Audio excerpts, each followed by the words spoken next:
Welcome to the Speak with People podcast. My name is Jason Raitz. I'll be your host, and this podcast exists to help you improve your communication skills. Whether you communicate one-on-one, to a team, from a stage, or from behind a screen, we know that when we improve our communication skills as leaders, it exponentially changes everything. It improves our relationships, it improves our leadership skills, and it improves our business skills. So let's get ready to dive into this next episode.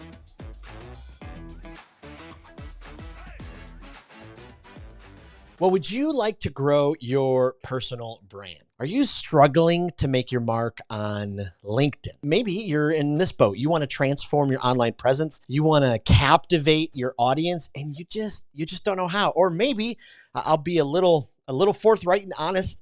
I'm kind of at the place where I've been building my online brand, but it seems to have stalled. And so I'm trying to figure out how to kind of keep things moving. Well, I am so excited for this episode of the Speak with People podcast. Why? Because we have an expert on the podcast today. I get to interview a leader who I have learned a ton from afar. Every single post, I'm taking notes. She has just taught myself and so many online. And so I'm so excited that she said yes. She's a LinkedIn guru and expert. Not only that, she's the visionary founder of the Story Spark, best-selling ghostwriter, writer, editor, and she's just actually launched her own LinkedIn mastermind program designed to help you tell your story on LinkedIn. Well, it is my privilege to welcome Holly Crawshaw to the Speak with People podcast. Jason, thank you so much. My goodness, you're reading all those accolades, and I'm like, man, I really need to bring my A game to this podcast. I love it. I love it. I actually had a guest once who asked me to read a specific bio. And typically I put it together, from pieces online and LinkedIn. And it was like 18 sentences. I'm like 3 minutes in going, okay, I probably should stop reading at this point. And that concludes our time together. That's all we Thank have. you for joining us. Well, welcome to the podcast. I'm just so honored to have you. Maybe you could spend a couple of minutes kind of diving into your story for our listeners. Let us know who you are, what you do, all of that kind of stuff. Yes, thank you. Thank you so much for inviting me to be on your podcast. One thing that you and I have in common is a background in the church space. And we were talking about that before we started recording, but that's where I actually started writing. I worked for a mega church for about a decade. I had a wonderful experience there. They allowed me to operate out of what I now know as my zone of genius. And it's pretty easy, Jason, to recognize for me because I'm not great at a ton of things, but I've always loved writing. And so they let me write curriculum, resources, messages, books. They just really let me write whatever I wanted to write. Now that was on top of my normal job, right? So I was still the director of an environment and then doing all of this writing. And so there's that tug of war that a lot of us who pursue our side hustles as front hustles eventually, there's this tension and this war inside you that I'm sure a lot of the listeners can relate to, which is, do I stay in this steady, a 9 to 5 of sorts, right? In the church space, it's a little different, but a 9 to 5 of sorts with benefits, retirement, healthcare, or do I sort of launch out into these potentially murky waters of solopreneurship? And eventually I took that leap. I connected with a literary agent.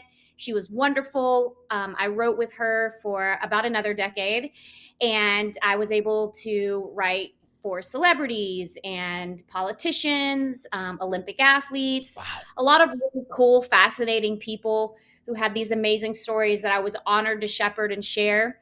And then I came to another crossroads because at that point it was really, it had taken over my life. I had to travel a lot. I have 3 young girls. They're right. I know the listeners can't hear, but if you're watching the video version, there's photos of them. I have a 15-year-old, an 11-year-old, and a 6-year-old daughter. And it was taking me out of their world significantly. And when I was home, I wasn't home, if you know what I mean. Yep. I was physically there, but not mentally. And so I talked to my friend Tara Horstmeyer, who is a LinkedIn OG. If there's a place we can tag her later, I would love for everybody to follow her. She is a phenomenal writer and creator. And this is random, but she also worked at the same church that I Huh. did. She was also a writer. She lived in my old neighborhood around the corner. All three of our kids are the same ages, which is random because mine are all stretched out and so are hers. And she has three boys. So it was like this sort of like mind blowing connection. Our kids are in school together. You live in my old neighborhood. You're a writer. You left the church space. How are you making this work? I want to get out of big publishing. And I know, Jason, people hear that story and they're like, what? Isn't that like you've made it? Like you're an Right. agented ghostwriter and you're working with celebrities, you've made it. But it had become a very hollow endeavor for me for many reasons. And I just needed to be more present and have more control over my calendar. You know, Mm. you become a solopreneur for that control. And what you end up Yes. finding is often you have less control. So, because you're saying yes to everything because you don't know when the next ask is coming. And so I Yep. wanted to, am I Yep. preaching to the choir Oh right now? yeah. Um, so I just wanted more control and I wanted to share some stories that might not otherwise be shared. And so I had, about 15 years of experience at the time in the ghostwriting space. I was a ghostwriter before it was really a thing. Um, and I was like, you know what? I'm going to meet with Tara. And Tara was like, girl, you have got to get on LinkedIn. This was in 2021. Mm. And I was like, okay, isn't that where like resumes go to die? Isn't that like a resume and job posting graveyard? I had no idea the transformation that LinkedIn had undergone and now is the number one platform for professionals in the world. LinkedIn is. And so I got on not really knowing what I was doing. She was like, hey, look, just do what I do. Do what I do, but do it in your voice, your words, share your story. And so I really just followed Tara's lead for that first year, 2021 to 2022. And I sort of lost steam, lost traction, got frustrated. I wasn't the ROI, the time I was spending on LinkedIn did not match up right with Yep. the time for the results and benefit. They just weren't matching. And so I started paying attention. Number one, I had to get rid of my offer. Nobody wants to, pay a book writing fee to a ghostwriter they don't really know or Mm. isn't represented by an agent. Like, even though I had all these credentials, I was getting very few leads on LinkedIn. And so I sort of underwent this transformation where I decided I'm going to go all in on LinkedIn. I'm just going to go hard as I can. I'm going to treat it like a job. I'm going to treat it as part of my job 5 days a week. I'm going to visit it the other 2 days a week, but it's going to be part of my daily routine 5 days a week. So I worked with a brand strategist. She gave me my first color palette, and it was hard for me to spend that money because I didn't have it to spend. Mm. But that was Right. another lesson that I learned along the way, is investing in not only coaching, but in the aesthetics and thinking through what at the time, I'm so embarrassed to even tell you this, the name of my business, it was affordable writing and editing. Oh. Okay, Jason. And I'm like, why aren't I getting tons of clients who can afford writing and editing? Right. They- So oh. she helped me think through perhaps a new name for my company. And yeah, she's wonderful. Her name is Kristen, and she's also on LinkedIn. I'm trying to help her get started, but she really helped me think through the value that my experience brings to projects, and that's basically helping someone find the spark for their story. And I believe that Mm. everybody has a spark in their story. Everybody has a story spark, and so I just bring the matches, right? And just see what we can get going. And it was also at this time that I started offering LinkedIn ghostwriting packages because I started to gain some traction and I understood my audience better and they began to know me because, and this is random, but this wallpaper behind me that the audience may or may not be able to see, it's got all my branding colors in it, the maroons, the pale pinks, the dark greens. And I just, from my environment, I chose my colors and we just ran with it. We put it on my website. We put it in my branded photos. We put it in my headshot. We put it on my banner. And I sort of just close what I call closing the brand loop for my audience. And from there, I did that in early 2023. Took about a year to get there. mentally, financially, and just work ethic wise. Took me about a year, but since 2023, it's just been a massive engine for my business. And like you said, I just launched my first LinkedIn masterclass this last week. It sold out, and that's amazing. And I'm honored to serve these people who are trusting me with their dollars to teach them how to sort of recreate the magic that I found on LinkedIn. Wow. That's absolutely incredible. So many questions. Let me just back up to your story for 1 second. So when you were at the mega church that you were at, fairly well known. I mean, they're known for clarity. Like it does Right. it just from, because I'm only from the outside looking in. Does it really seep through everything that they do, from meetings to departments? Is everybody just thinking that clearly and communicating that clearly? I'm so glad you asked that. And I don't mind naming the church, North Point Community Church. There's several campuses here locally, but worldwide, there are probably hundreds, potentially thousands of partners at this point. I don't know.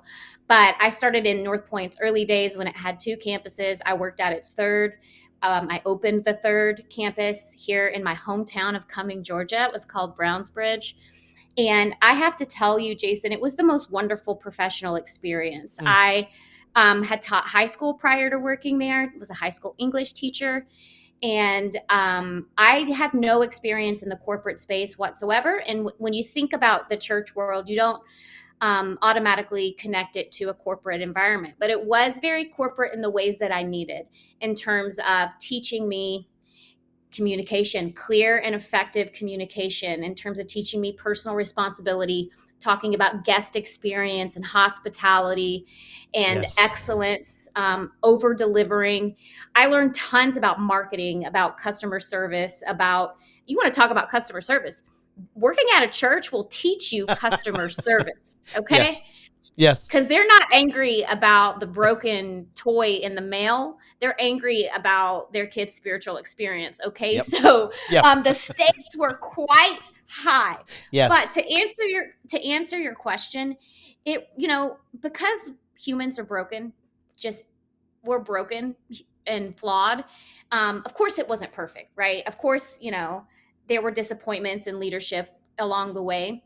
But the message and the way that I was treated, especially by the pastor Andy, how I was treated as a leader and as an individual, was empowering Mm. and completely professional, and I was respected and I felt valued, and just that message of clarity, like you mentioned, it was pervasive. And Wow. he and the leaders that he promoted, they really embraced that message. And I was just given the opportunity to lead at a young age. I was in my mid to late 20s when I started being a leader there. I started in a volunteer management capacity and then moved into an environment director position. But I was entrusted with a lot. But I was also given the resources and the tools and the coaching that I needed to feel equipped to do it as much as I possibly could. Now, another lesson that I learned is that I am not gifted with managing people, right? That is not my gift set. Yep. Wow. Well, I think I think Andy Stanley for me is probably one of the premier communicators, and so to be able to learn, and then for me on probably my top 10 list is another former North Point pastor, Jeff Henderson. My goodness. Oh, love Jeff. I Yeah. His campaign, they built a church Yeah. in Gwinnett County, and the campaign was for Gwinnett. Yep. And that since has grown and gone on, and he's written a book and all this stuff around Yeah. that idea. But he introduced this idea of, I would rather be remembered for what and who I was for than what and who I am against. And that's been something that has stuck with me throughout my career, because it's really easy, especially, I mean, it's a presidential election year. It's so easy to just be against. Yep. To be remembered and have that at the front of your mind. But Yep. when you sit down and you really start to ask yourself, what and who am I for? Yep. And why am I not leading with that? Yeah, Jeff Henderson, incredibly kind, just as nice and genuine behind closed doors as he is on stage. All of those guys. And they allowed female communicators, which I know kind of sounds crazy if you're not in the church world, that females are or aren't allowed to lead. But not all church spaces, and frankly, not all Right. businesses. Right. The percentage of female CEOs in the United States is bananas low. So yeah, so women were given the opportunity to lead. And back to your point about clarity, Andy taught me something very important about communication. In the church space, we can use a lot of Christianese, Christian language, Christian jargon, a lot of insider language and words. And one thing that Andy always made sure of is that we're talking in an accessible vernacular.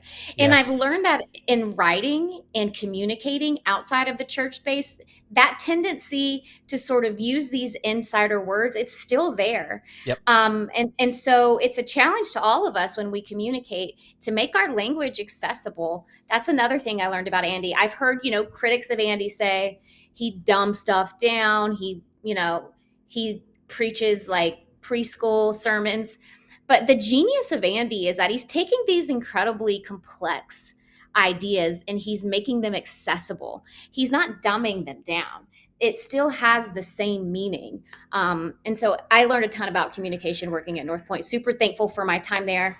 And, would I go back? Probably not, because I'm having so much fun doing what I'm doing. Yeah. But I left on really good terms. Oh, I love that.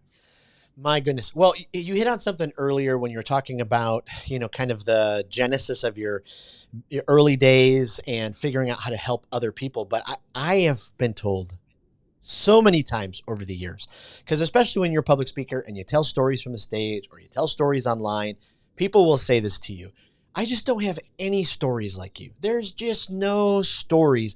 And I love what you do and how you help people. I mean, would you agree with me? Do you agree that every leader has stories within them? They just have to know how to find them and tell them. Yes. Would you encourage them a little bit with that? So my question to them is: so you've never faced any adversity? So Oof. you've never been challenged, you've never been disappointed, you've never failed. Some of our most significant stories don't pop up on our radar because we don't like rehearsing them, because they're painful. Wow. And that's understandable, but so limiting to our growth and to our ability to connect with other people. I'll tell you, Jason, I had a shocking divorce in 2018. I was the last one who knew it was coming. And I did not share that story publicly on LinkedIn for over 2 years. I was posting for over 2 years before I shared just that fact. I don't share the entire story because that's not reverent. That's not honoring. So just even that statement, in 2018, I had a shocking divorce. I was the last one to know that it was coming. Yeah. That's it, as far as I'll go into the details. But the response to that story and people realizing that I'm a single mom, it transformed the engagement on my page in terms of women saying, I'm a single mom too, or I'm about to be a single mom, or I was raised by a single mom. Even men reaching out saying, hey, I was raised by a single mom. It just opens up another access door to your story. When we're able to share those moments. And, the way I frame it, a lot of CEOs and founders struggle to share those stories. That's very common. The way I frame it for them is if you think about some of your vulnerable moments, embarrassing moments, moments of being wounded or failure, if you think of it as a news story, you don't have to share the news copy. You just share the headline. Just share the headline and then immediately shift to applying it to the life of your reader. What might this look like in their life? Have they been there too? And what might that have looked like? What are 3 to 5 lessons you learned as a result, or 3 to 5 ways you grew? Or what's the takeaway? What's the go and do? But we can share our stories at a very high level without dishonoring others, or even, I always say, don't cut yourself and bleed on LinkedIn. That's not what the public needs. That's not what's required, right? It's not required. But allowing people to see a little bit of that imperfection in your story, because it brings people out of isolation. People understand they're not the only ones.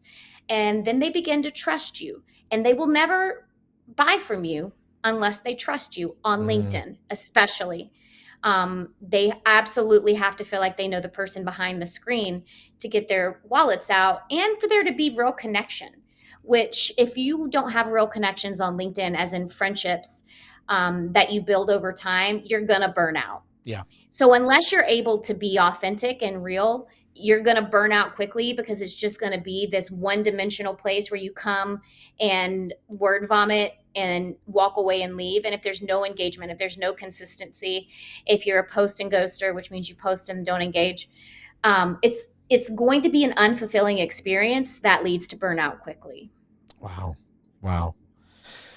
That's powerful. And the emotional intelligence it takes to be able to share, the different depths of your vulnerability. I mean, some folks, low on emotional intelligence, way deep on vulnerability. Like you didn't need to go so far.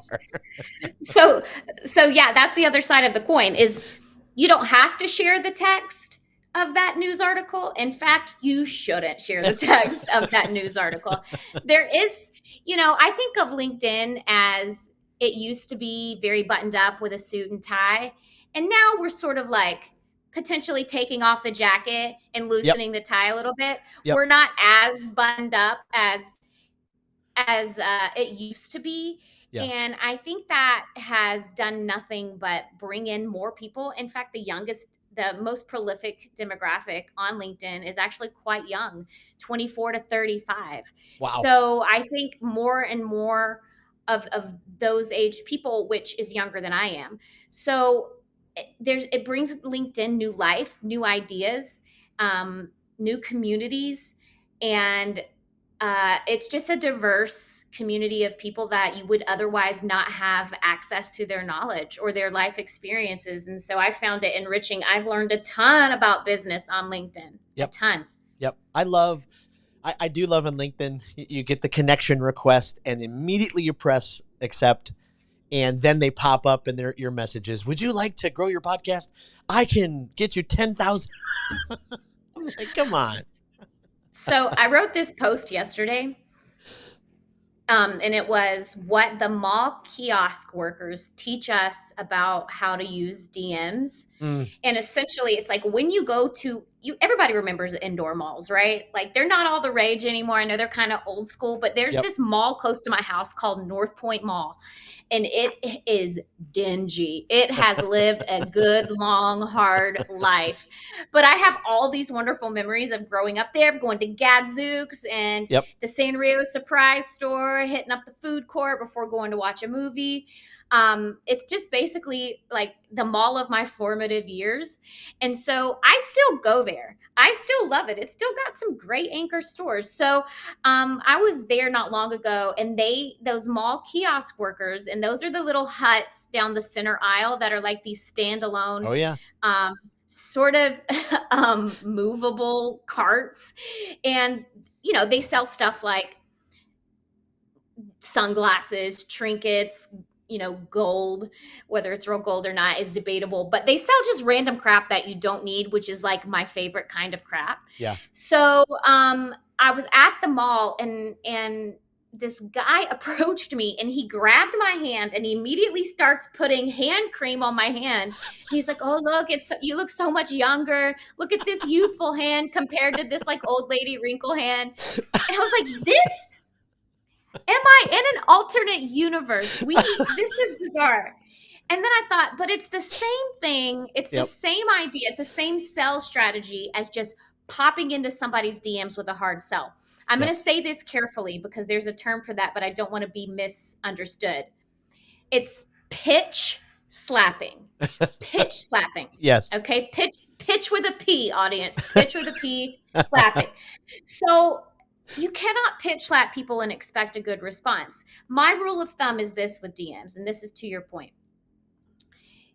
Show up in their comments, comment on their post at least 5 to 7 times. My rule of thumb is 10. At least 5 to 7 times show up on their page. Now, not all at once, because that gives major stalker vibes. Do this over time. Comment Yes. over the course of a week or two, and then send them a personalized message. If I were sending a message to you, Jason, it might sound something like, hey, Jason, I see that you've been in the podcast biz for a couple years. I can't believe you had so-and-so on your show. Love them. I would love to hear about your experience and how you built your podcast. And if you have 5 minutes at the end of that call, would love to tell you about what I do.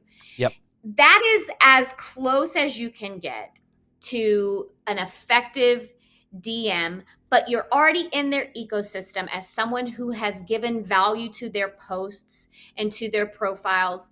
I get DMs for ghostwriting services, and I want to be like, I don't even have a response for you, because in my profile it says best-selling ghostwriter. It's the first words of my headline. Like, understand who it is you're messaging and how you might be a real solution. So there's marketers on LinkedIn. There's tons of coaches on LinkedIn. There's tons of wealth and asset managers. So the way that you set yourself apart isn't by mass copied and paste DMs from a sales script. It's truly being yourself. And I know that sounds like an after school special, Sesame Street, church bottom line, but it's true. It's showing up as your authentic self day after day, putting in the work, sharing your life's headlines, and connecting with other people authentically. That's how you build an audience on LinkedIn.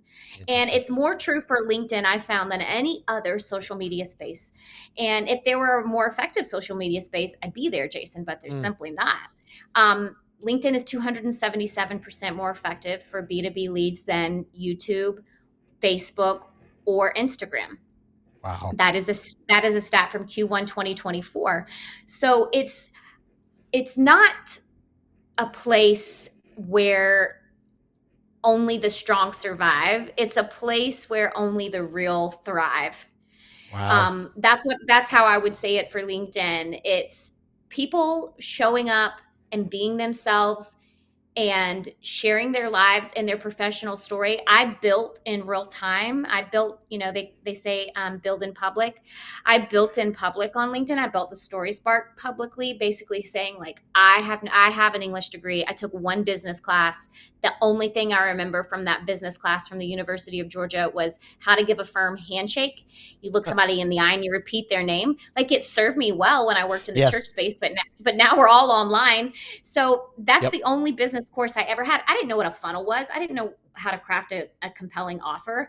I didn't know exactly even how to write marketing copy, because I had ghostwritten memoirs, self-help books my entire career. So all of this I learned in real time and leveraged in real time and shared about the results. I do a quarterly study on LinkedIn stats, and I iterate appropriately, and I share with my audience. There's always a big post I put out that, and I always use third-party sources. I don't really care what LinkedIn has to say about LinkedIn necessarily, but I look at third-party source materials, and it's just growing. They weren't projected. LinkedIn wasn't projected to breach the 1 billion person user mark until 2025, but we've actually crossed that threshold already.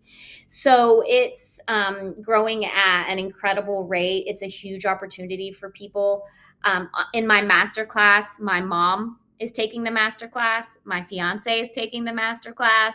And 2 of my friends from high school are taking the masterclass. Wow. So it's not just something that I'm out peddling, know, it's they have seen the real life transformation, and, they're launching into the LinkedIn waters themselves. Wow.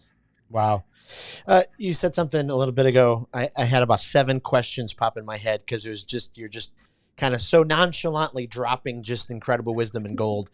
But I was on the phone yesterday, a sales call with a regional vice president for a company that potentially we're going to partner up and do some things. And they said, I'm glad that you followed up with me on LinkedIn, because I get so many emails, they just get lost. And it triggered something, because forever you hear email is king.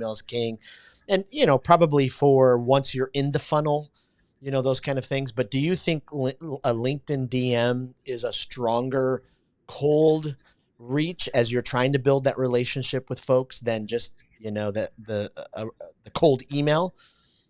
What do you think on That those? is such that's such a good question, and I actually have a legit response. Mm, So there was a study, and I can't remember the numbers, so I'm not going to try to quote it. But far more CEOs actually check their DMs huh. than they do their email.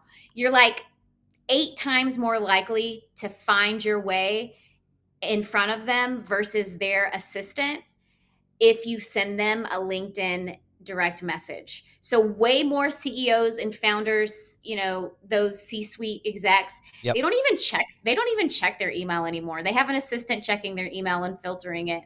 So you're way more likely to get in front of a C-suite worker if you send a DM and if you send it well. Yeah. Yeah, absolutely. Oh my goodness. So there's so much, and I know you talk a lot about, and you have expertise in kind of the psychology of selling. Folks kind of miss the boat. You talked about it a little bit earlier, about just kind of going right to it.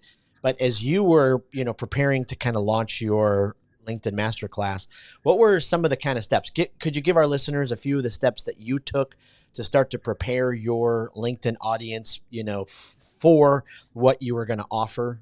Just wondering if you can kind of Yes. give us a little bit of that Yep. approach. So I think two things. People rationalize decisions with their brains, but they pull out their wallets with their hearts. Mm. And I think you can't be manipulative because that comes off as inauthentic. Yep. But I think you can anticipate genuine need. And so I started evaluating the post that I shared that were getting the most traction. I use Shield Analytics. I get nothing if your audience uses it. I am not like an affiliate or sponsored by them, but it's Shield Analytics. It's $8 a month. It's far more in depth than what you can get on LinkedIn. And I preach the LinkedIn scheduling tool because it's the best out there. But I do not think their analytics are the best out there. And so that's why I pay a monthly subscription for Shield. But it will show you your top post within any given amount of time. You can customize that search. Anyway, so I basically put those into 4 to 5 categories. All right, these are my best performing posts. I'm going to call these posts my cornerstone posts. You might hear people call them content pillars, Yep. right? But I wanted to get even more specific than that. Like the way I told this story got 10 times more views than the way I told the same story using this strategy. So I really wanted to look at the stories I was telling, how I was telling them, and who was responding, because there's different measures of success with a post, right? You can get 1 million impressions, but if you get 0 leads, it doesn't really matter. Right. Now, I do post 1 or 2 posts a week that I'm fairly confident will quote unquote go viral because I want to invite new people to the party. You Right. can't sell to an empty room. You can't. And so impressions do matter. Engagement does matter to a certain degree. But once you've got the people into the party, once you've got them in the room, you want to figure out the ones that you want to partner with. Yeah. And so just some basic things I did. I got Shield Analytics. I decided what posts perform and I iterated, doubled down on those. I repeated what was rewarded. Another thing I did was I hired somebody to design my banner and my featured section thumbnails. So your featured section, if you have one, it might have old posts in it, like some posts that did well or some posts that really represent your philosophies and principles and values.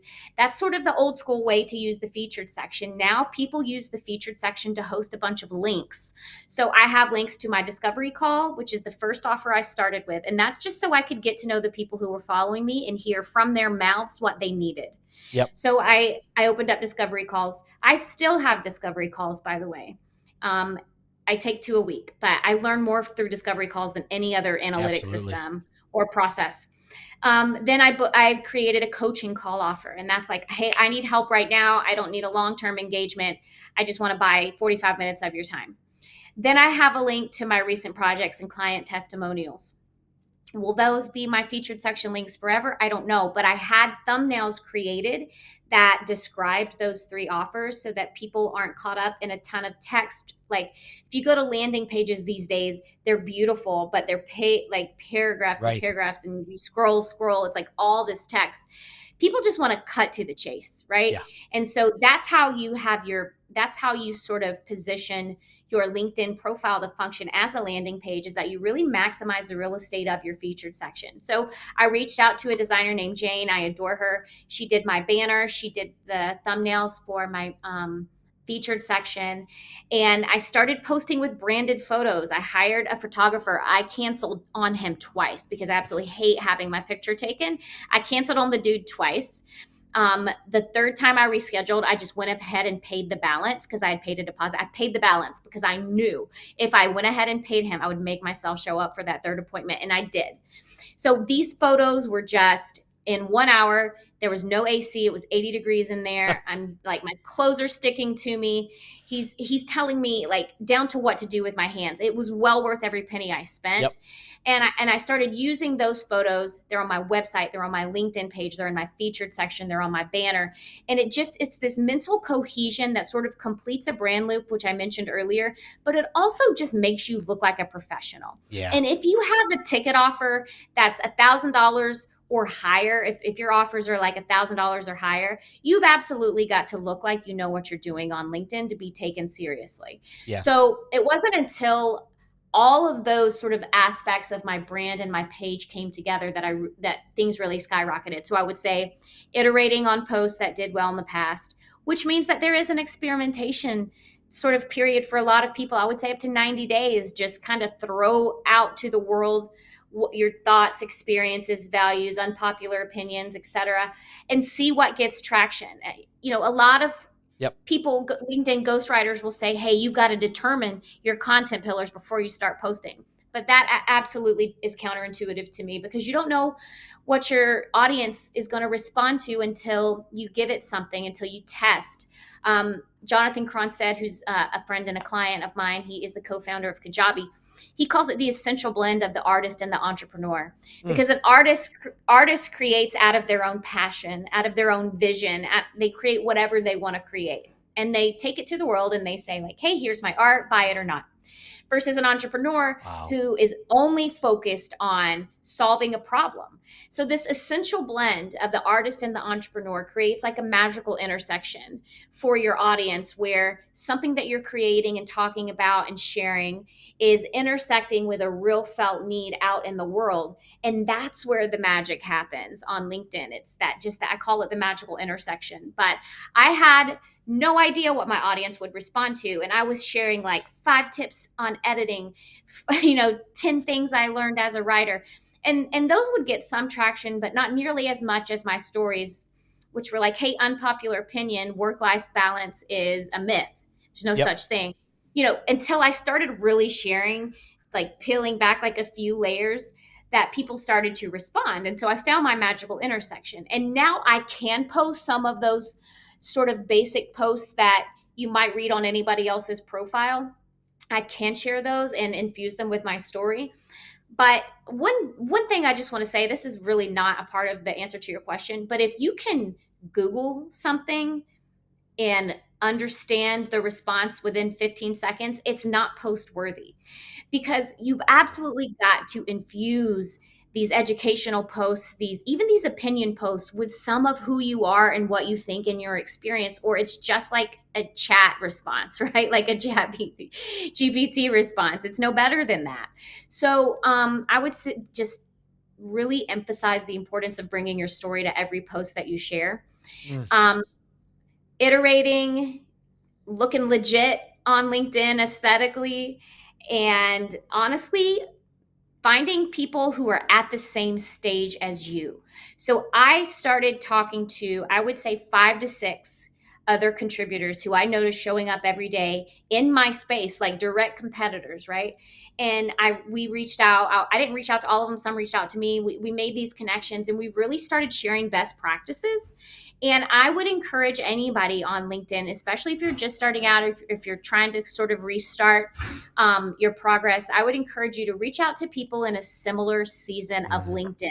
Yeah. You can watch the people ahead of you, but link arms with the people who are at the same stage as you, because you can move forward faster together than you can on your own.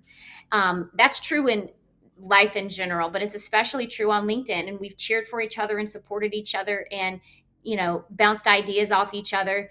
And some of those people, I've never met in person. We've only talked over Zoom, but they feel like close friends and family because we've sort of like been in the trenches together. Right. Wow. Well, that was a masterclass in and of itself. Oh my goodness. Wow, thank you. I hope some of it was practical, that people can walk away and do something different after Absolutely. listening to this. No, this will be.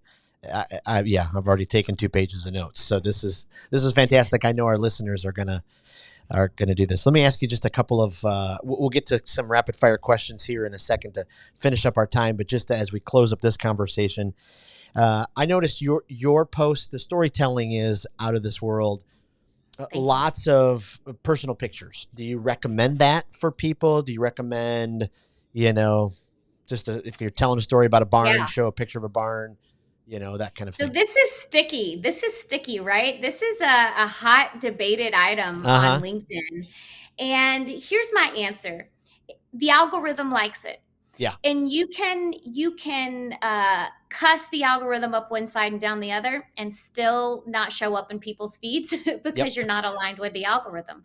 Yep. So but I have found working with some people who are truly just not comfortable sharing their photos. And the workaround for that is perhaps a design slide that just has your branding colors, maybe your logo on it, Yep. your headshot. It's sort of like the Twitter screenshot you see a lot of people share, like Justin Welsh shares in this style often.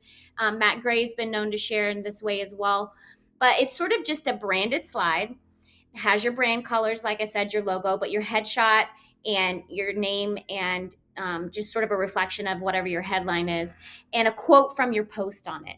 And so that's sort of a middle ground for a lot of Mm, people who aren't comfortable sharing. But the truth is, people buy from people on LinkedIn. And the more they feel like they know you, yep. the more likely they are to partner with you. Yep. Now, if you're posting about a barn, if you post a cool picture of a barn, is that as effective as a branded slide? I say no. Consistency is what really plays out well on LinkedIn. So my pictures are always the same filter. I bought a Lightroom and I put the same filter on all my pictures. They're in the same place, actually at this desk with a sticky note from this sticky notepad, or they're from my branded photo shoot and they've already seen those pictures on my website in my banner Yep. on my in my headshot. So consistency over anything else on LinkedIn. But again, you don't have to do selfies every day. Is it like the highlight of my career? No, because I want to be taken seriously and professionally. I don't want to come off as I don't if you were to look at like my Instagram, which is completely personal, there are 0 selfies on Right. my Instagram. It's obviously not something that I love doing, but I've overcome that discomfort by understanding how it helps people feel like they know me, they see me in real Absolutely. time, and it helps. So, and I have several clients who are in the same boat as I am. But if you go look at Ben Wise, Luke Matthews, Jasmine Alik, some of these big, huge creators, even guy creators, just getting tons of tractions on these random pictures of themselves. But it's Yeah. just very consistent with their brand. Now, if it's not true to your brand, it's weird. I have a guy named Ed Garner who hired me, my goodness, probably 18 months ago for a coaching call. And he is a wonderful human being, came from the church space as well. Now he's a coach, but he has done these branded photos of him at different areas in his community, and it's just Ed standing there just smiling, and like he's so authentic in the photos that he is absolutely crushing it now. Yep. So I would give yourself an opportunity to at least have a friend. So my fiance, for instance, he's not about to shell out, a ton of money for branded photos yet. He's a teacher. He's testing the waters of LinkedIn. He's going all in this summer. And so I'm like, hey, go get 6 shirts and let's go out in the backyard. I'll put a pretty filter on this and we'll Yep. do like the portrait version. It's very easy and can be done for free if somebody just takes your phone and you just put on a bunch of different shirts. So it's not something you have to invest a lot of time or money in, but it is worth experimenting with. Oh, that's incredible. Yeah, I have always, long story short, horrible self-image, hated pictures of myself. And then I got to a place in a journey, maybe I think 3 years ago, where I just finally went, this is me. This is who I was created to be. People love me. Okay, enough of the self-hate. And so now I've been at this place, trying to take more pictures of myself, all those kind of things. But I was at a conference in Nashville over the weekend, and part of the surprise for the conference was a smaller conference for business entrepreneurs, owners, speakers, influencers. They took us to a photo shoot with Jeremy Cowart, who is like, I knew of him, but I didn't know of him until they introduced him. He's done Carrie Underwood and Blake Sheldon and the Obamas. And I mean, you name it, like Lauren Daigle, like all of them. And so we're in his studio and he's doing the thing. And I'm like, this is crazy. Like, this is awesome. Okay. We have gone way over. You have given so much great information. Let me ask you a couple of rapid fire questions. We're building an online communication library for our listeners, and we're just every week adding to it from our amazing guests. Do you have a favorite speaker? Is there just someone every time you listen to them, just blown away, fill your cup, can't recommend them to someone else? Andy Stanley. Yeah, absolutely. Is there a podcast? If you're a podcaster, is there a YouTube channel? You're just like, oh, every single episode, I can't wait to download, share it with my friends, coworkers, those kind of things. This is not what you're looking for, but it's the truth. It's called Big Mad True Crime. My podcast time is my zone out time, and I love a good murder podcast or true crime podcast. And what I love about her style is that it's the tagline is "Small talk sucks, so let's dive in." Absolutely love it. She gets to the point. She gets the job done. I love it. Well, I normally say, is there one for development or guilty pleasure? So I forgot that part, but that's perfect. And then lastly, is there a book? Like, is there a book that's impacted you so much? You're like, hey, if you only read one book, this is the one you got to read. So this is going to be very standard, and I'm sure a lot of people repeat this, but the 80-20 principle, that book absolutely changed. I had no grace for myself until I read that book. And it's the approach that I use for LinkedIn and the approach that I suggest to my clients. Look, we're looking for 80% perfection and idealism here. And the other 20%, you just got to let it ride. I love it. Last question. Is there someone that, since we've kind of met, online, we don't know each other very well. Now we've done an interview together. Is there someone that you think, oh, wow, Jason should reach out to them and interview them? Would be great, to have them be interviewed for, this community. That's a great question. So do you know Mondo Salavanti? No. Mondo, Sallavanti. He is a wealth advisor who I watched from afar for a couple of years, probably 2 years. And finally, I just said, Mondo, do you have a ghostwriter and who is it? And he said, no, I don't. He's like a 26-year-old kid, and he's absolutely crushing it on LinkedIn. And what I love about him is that he still posts about his niche basically daily, but he still gets massive engagement because he does so in a way that's accessible for all audiences. A lot of wealth advisors or asset managers, they only speak to the wealthy. But that is non-inclusive. And the way Mondo's done it has just been really cool to watch, and I've watched him grow and scale. He does a ton of video content too, which I only do once a week, so he might be great to talk to. Awesome. Yeah, I would definitely lead with Mondo. He is amazing. It's incredible. It's interesting. I never thought it would go this way. About 70% of my speaking is in the financial space. So financial advisors, wholesalers, it's just wild. So it's just great. He would be great. He would be great to connect with then because he is brilliant. He's built something incredible, especially for his youth. Yeah. Well, Holly, this has been, nothing short of fantastic. I know our Thank listeners you. are going to gain so much from this. Point us in the right direction. Where can we head online to find more about you? So I have a website. It is thestoryspark.com, TheStoryspark.com, The Story Spark. You can find me on LinkedIn. My name is Holly Crawshaw, Crawshaw, or you can shoot me an email, and that is holly@thestoryspark.com. I love it. I love it.